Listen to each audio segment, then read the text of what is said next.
సింహరాశి వారికి ఏడాది తర్వాత రవి భగవానుడు కర్కాటక రాశిలో వ్యయంలో సంచారం చేయడం జరుగుతుంటుంది.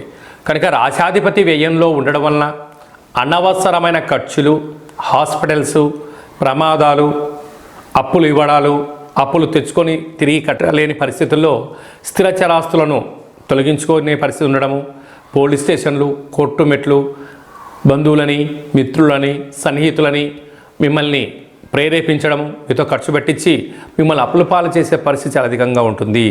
అనవసరమైన ఖర్చులు పొంచి ఉన్నాయి.